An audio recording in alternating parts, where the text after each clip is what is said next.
Coming to you direct from Silencer Shop Studios, home of the Glass Case of Emotion. SilencerShop.com, the easiest way to buy silencers online, period. Stand by for education, enlightenment, enjoyment, and entertainment. He's not here to talk about your feelings. He's not here to say what you want to hear. He's here to say what needs to be said. Ladies and gentlemen, and children of all ages, please welcome your host, the pimp hand of America, Professor Paul Markle. Hey, freaks and freakettes. How you guys doing today? You know what makes me smile, Jared? What? When I refer to people as freaks or hippies and they get butthurt about it. Like, how often do I open a video like, what's up, freaks, or what's up, hippies?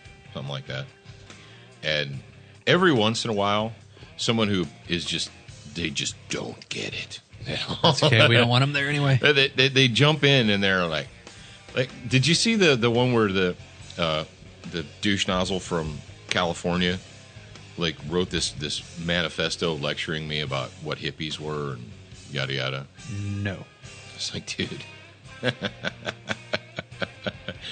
I'm really glad that you're spending that much of your time in life thinking about me. I'm kind of honored.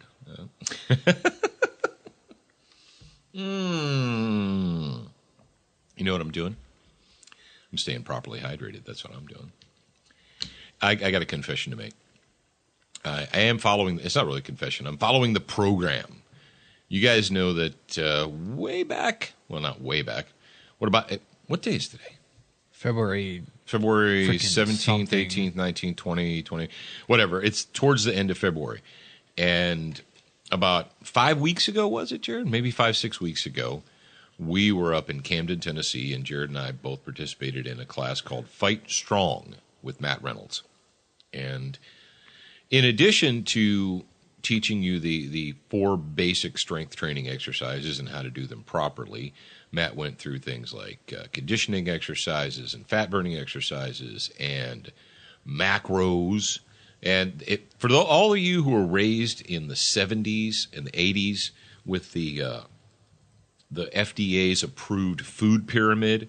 How many of you guys remember that? The FDA approved food pyramid. And you should eat so many of these things per day, right? And they had the dairy group and the bread and breads and cereals group and the fruits and vegetables group and the meat group and all that stuff, right? Well, the new vernacular today is macros. For those of you that haven't been paying attention. Now, so I know some of you have, but a lot of folks like my age, you start talking about macros, and I think that's something you get from Chef Boyardee in a can. Nothing. He's just shaking his head. I can't do this anymore. You get macros and cheese, but apparently there are only 3 macros. There's protein, fat, and carbohydrates. Yes, and those make up the total food macros and calories. Yes. And one of the things that Matt suggested that we all do was that we take our little smartphones and then we download is it called MyFitnessPal? I think so, yeah. It's it's not MyFitPal, is it? I'm going to check. I'm going to go ahead and look at it just because I love you guys out in the Student of the Gun audience and I want to help you. Yeah, it's the MyFitnessPal app from Under Armour, and you can either pay for the premium edition that has all the bells and whistles and super cool gadgets and widgets, or you can download the free one and just track your macros and your nutritional information and all that stuff. Well, Matt suggested that we do that. He suggested that we download the MyFitnessPal on our phones and that we start tracking what we were consuming, and that's an easy way to track it.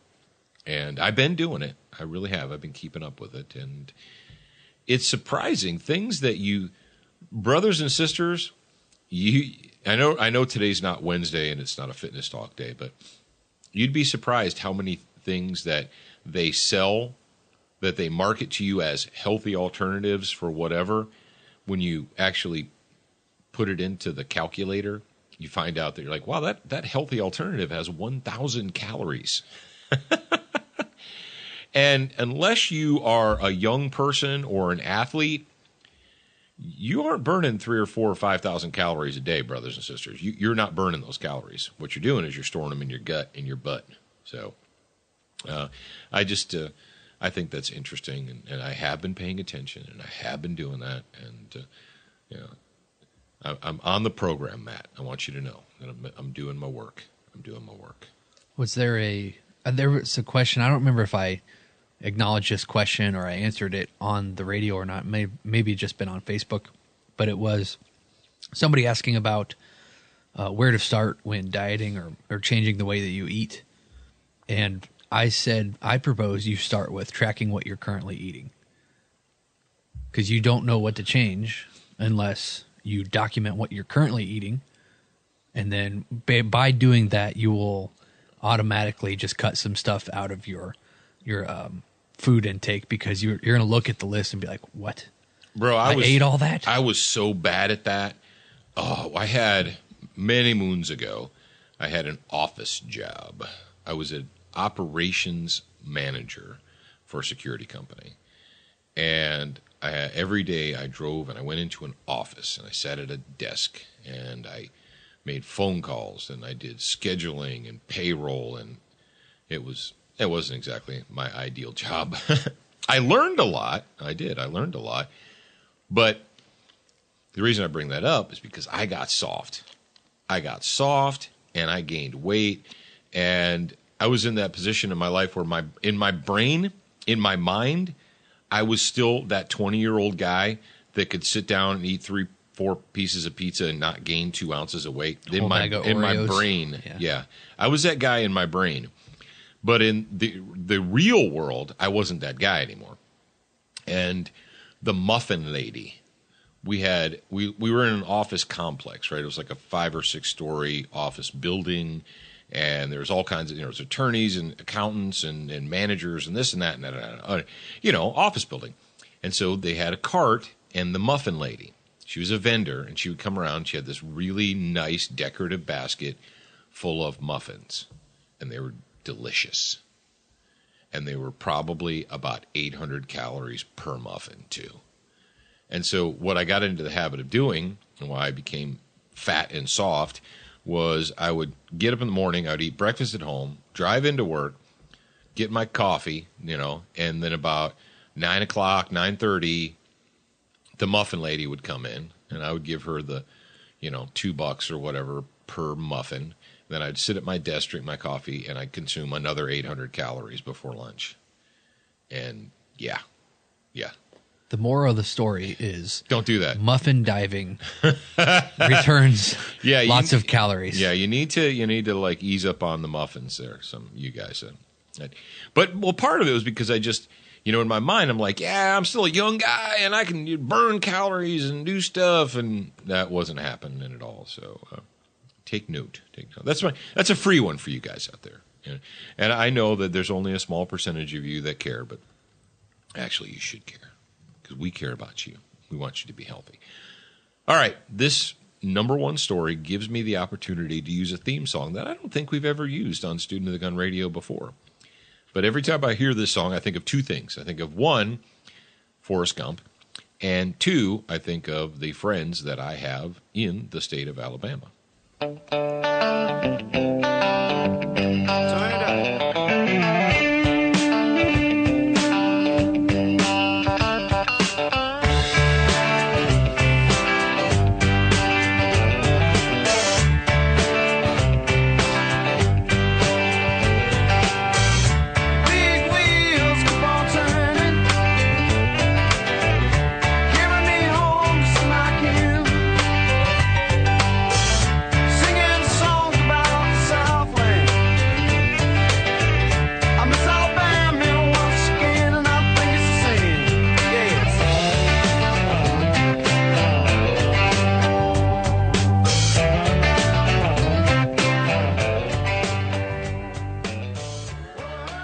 I know all of you know that song, but how many of you have friends in Alabama? I got a lot of friends in Alabama. Matter of fact, friends that I forgot actually lived in Alabama. I forgot that Shepard lives in Alabama. Do you have friends in lonely places? I have friends but today's story is about Alabama constitutional carry, and I saw this it was a Facebook post. Somebody said something about Alabama, and I researched it. And there's several different articles on various gun blogs and this and that's about Alabama concealed carry, or I'm sorry, constitutional carry. Now, all of you Southern folks, or at least Alabama folks, know that Alabama for the longest time had a not a shall issue, but a may issue permit system. And you had to, I remember visiting Jackson, Alabama with my friend Dick, and he was an Alabama resident, and he went to the local police department or the sheriff's department or whatever, and he went in, showed his ID, he paid, it was probably only like $10 or something, this is like 30 years ago, give him like $10, and they gave him a card, and it didn't even have his picture on it. It was just a card from the sheriff that said Alabama concealed carry handgun permit or something like that. But it was a may issue. So they could say no. You could go in and say, yes, I'd like a concealed carry permit, and they could look at you and say, nope, sorry, bye, see you later. They didn't have to give you a reason. They could just say no.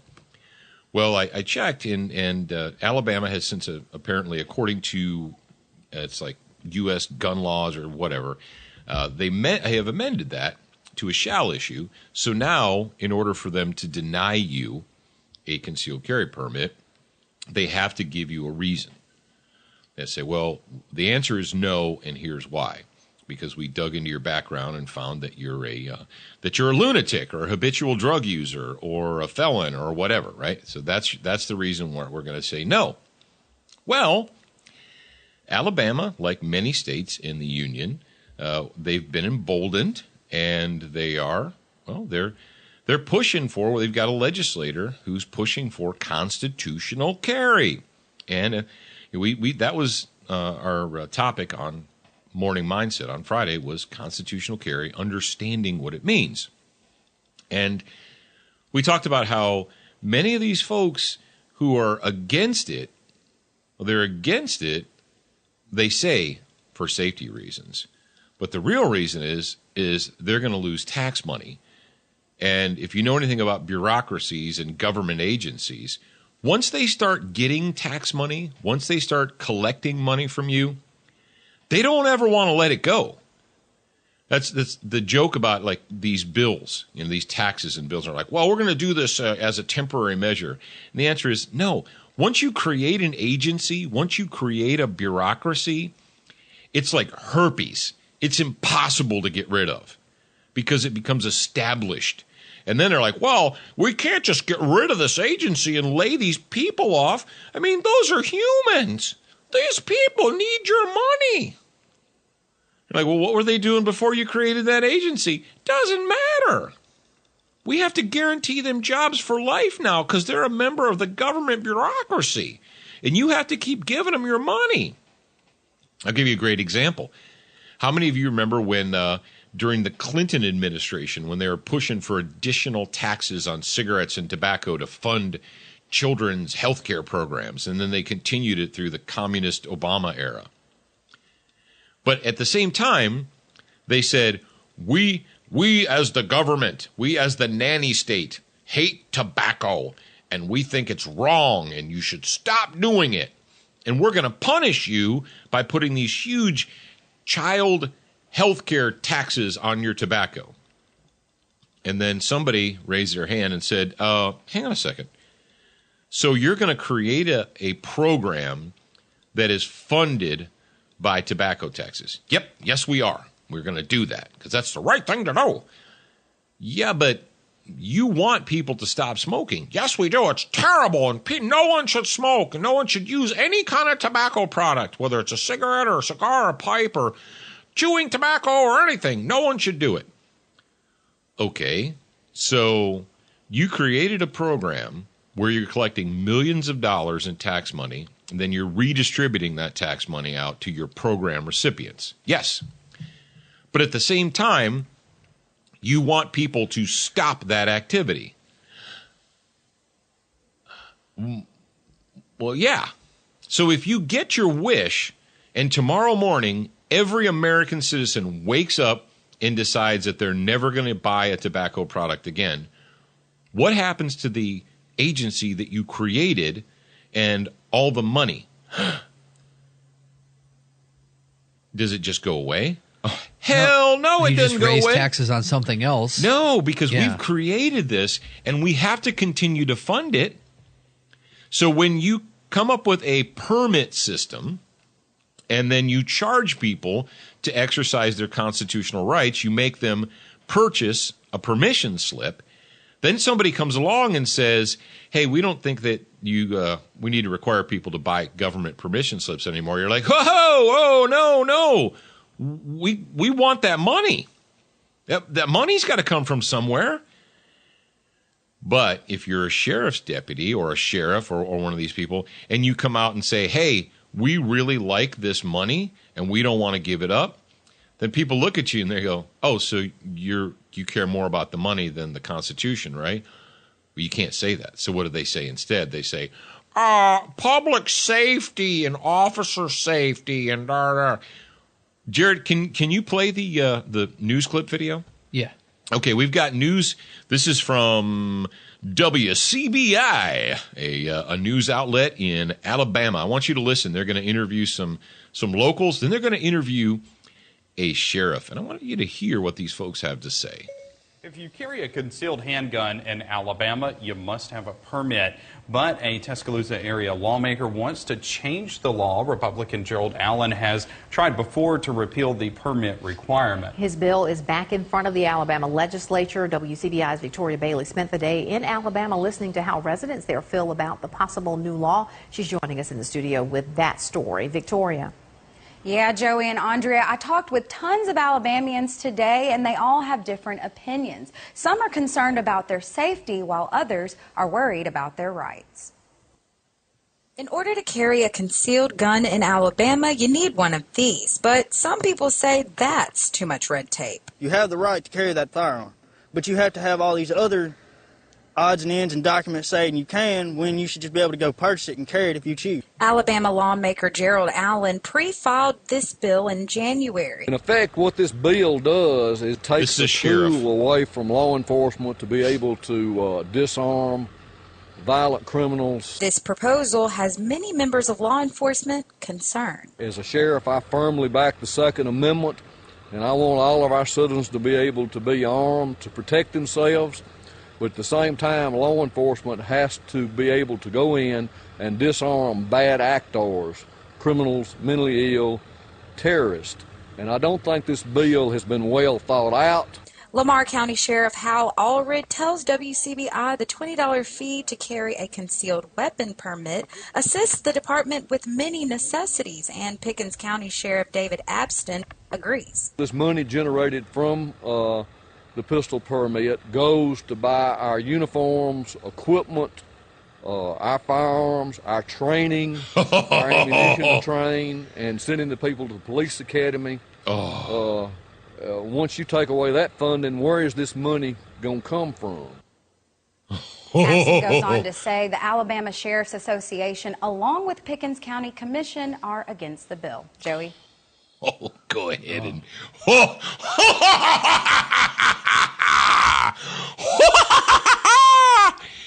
That is my maniacal laugh. Jared, can I get out my scalpel and just start dissecting? Yes. Sheriff David Abston. Yeah. That's... Did Sheriff David Abston of Pickens County, Alabama, just say that constitutional carry is going to prevent law enforcement officers from disarming bad actors? Did he say? Yeah.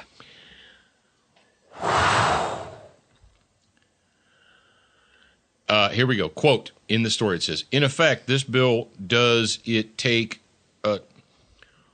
in effect, what this bill does is take a tool away from law enforcement to disarm violent criminals. Yes. Then he continues to say, as a sheriff, I firmly back the Second Amendment. Jared, I was waiting so hard for him to say, but. Yeah. I firmly back the Second Amendment, but I want all our citizens to be armed to protect themselves. At the same time, law enforcement has to be able to go in and disarm bad actors, criminals, mentally ill, terrorists. I don't think this bill was well thought out. Dude.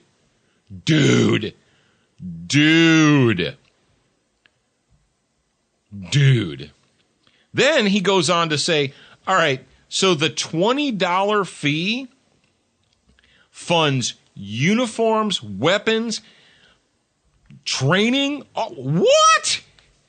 You're telling me that from a $20 pistol permit fee, you're able to uniform, arm, and train all of your police officers? Bull crap.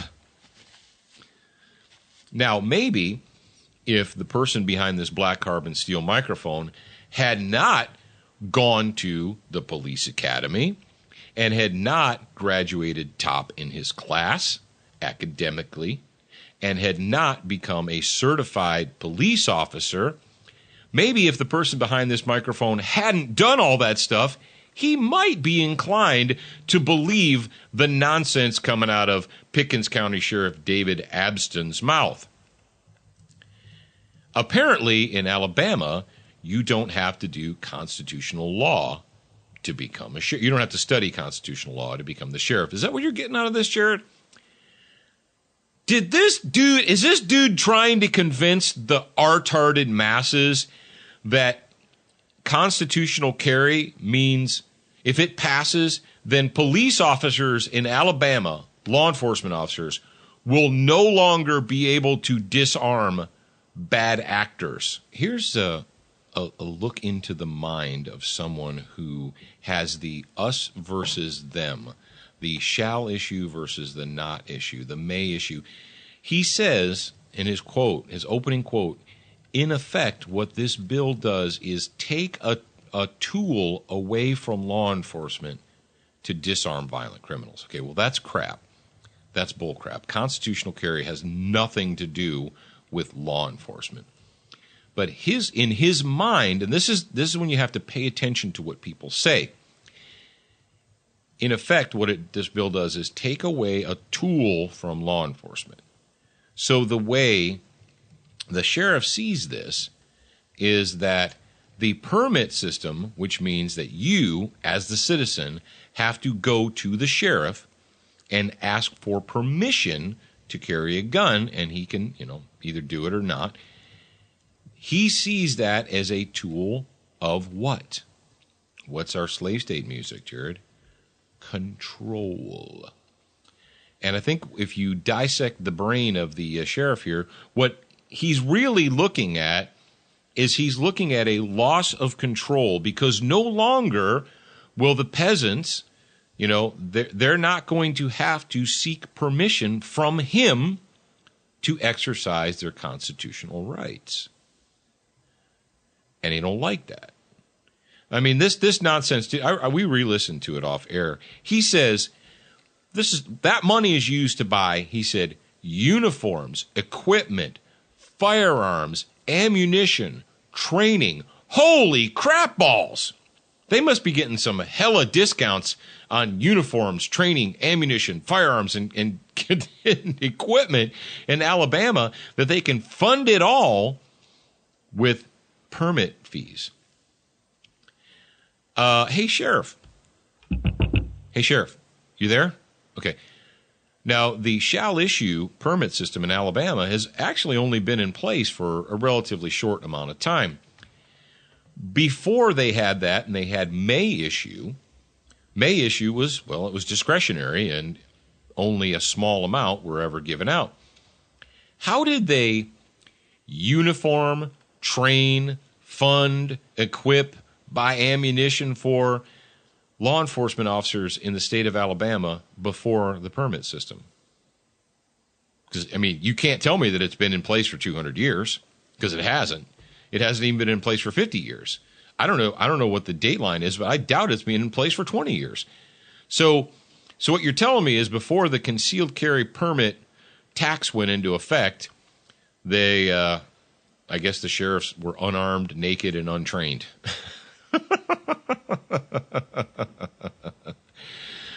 Oh, it's amazing.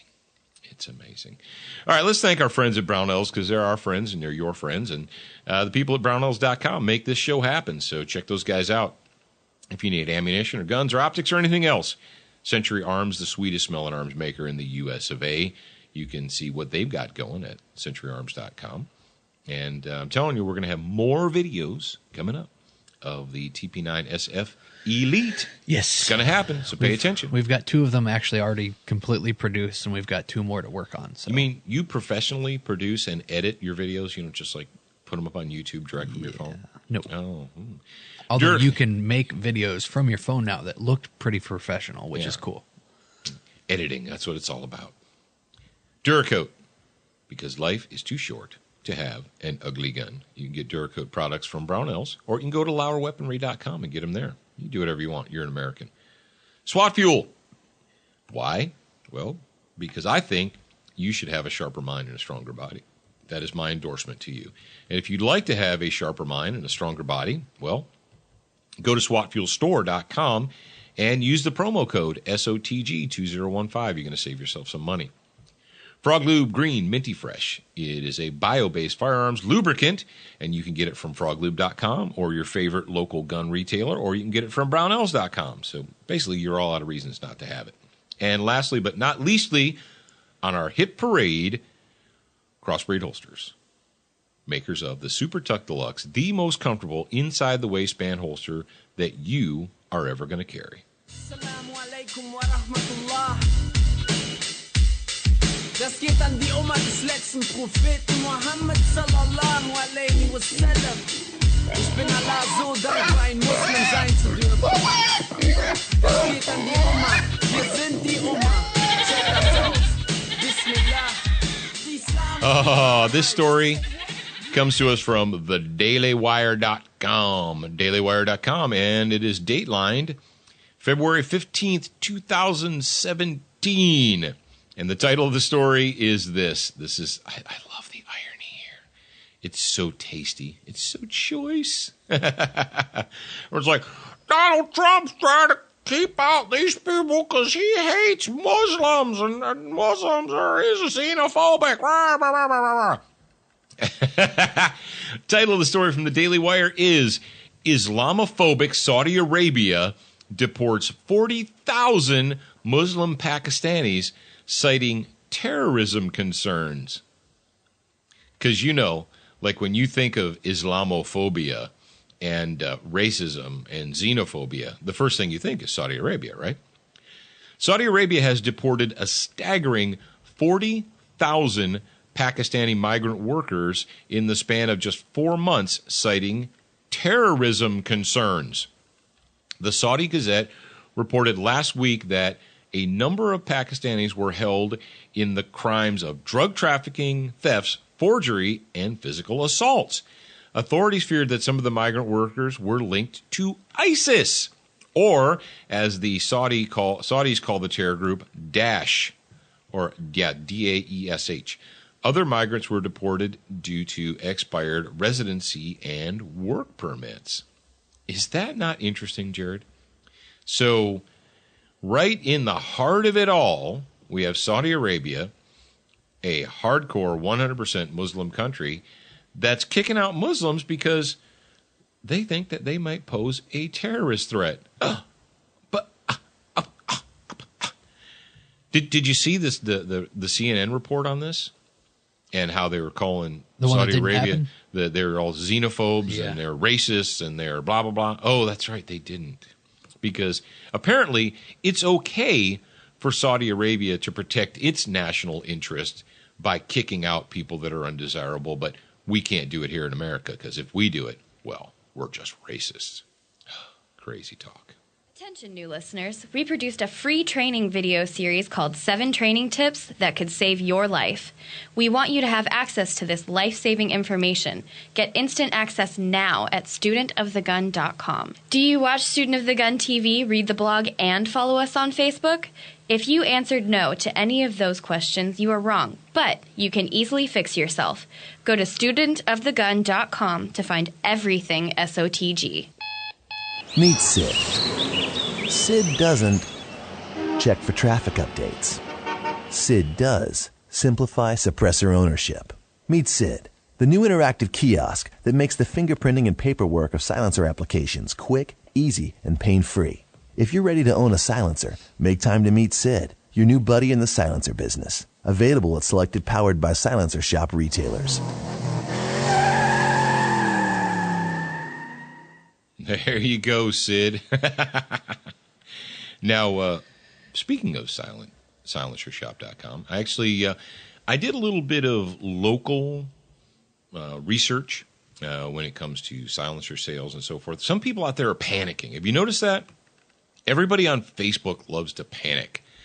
Like, oh, the sky's falling. Every American gun company is going to go into receivership and close down if Americans don't panic and buy more guns. Calm down, people. Calm down. Now, I know this might be a little bit anecdotal, but I went to my Class 3 guy. I went over to Dad's Super Pawn, and I talked to my buddy Daryl, and they are the #1 Class 3 dealer on the Gulf Coast, right, where I live. They sell hundreds and hundreds of Class 3 items, specifically silencers, every month. They sell hundreds of them every month. And so I went and I said, hey, what is the real deal? What is actually going on with silencer sales from your perspective? And they said, well, before they changed the law, you guys know it was like last summer, before the ATF decided they were going to issue a memorandum and alter the way that they allowed you to exercise your rights, they had a huge spike. He said we had a huge spike in sales right before the law changed. And he goes, and then afterwards it kind of evened out. He said, but since then, he goes, it's essentially been even. We haven't had a big spike up or a big spike down. He said we have a pretty steady amount of sales.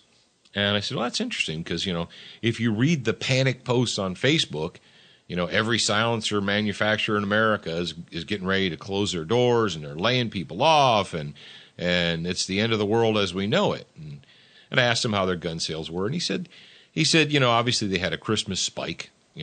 Before Christmas, people came in and they spent money and they bought guns. And he goes, it's pretty much, evened out with what you normally have in the winter. Now, here's the deal. If you guys out there, if you're looking at gun sales, at wintertime gun sales as an indication about how America is going in the toilet or whatever, you're crazy. You can't do that. The way things work in America, the way they always have worked until we had these crazy, communists and socialists coming around saying, we're going to take your guns and da-da-da-da. Before we had the panic buying stream, take the panic out of it. Normal gun purchases, they go in spurts. People buy them at Christmas time as gifts. Then it kind of evens out. I mean, it doesn't matter. Televisions, cars, any kind of big ticket item, the sales in January are dead. They just are. And then they're usually dead in February. And then as the weather warms up and people get out and they start spending, it'll tick up again. And for people out there in the world, all you guys out there in the gun world, to panic, they're like, oh, that's it. That's it. Oh, man, I knew it. I knew we shouldn't have elected Trump. We should have elected Hillary so that we could sell a bunch of hardware and be slaves. Calm down, people. You cannot look at January and February gun sales and say, see. Nobody buys anything in January. Who goes out and buys new cars, stereos, and refrigerators in January? No one, right? That's why car dealers run huge sales in the wintertime because they're not moving cars. That's why gun makers run huge sales in the wintertime because they're trying to keep you buying stuff. And, now's a good time if you want to get silencer prices are down, gun prices are down, parts and accessories and ammo prices are coming down.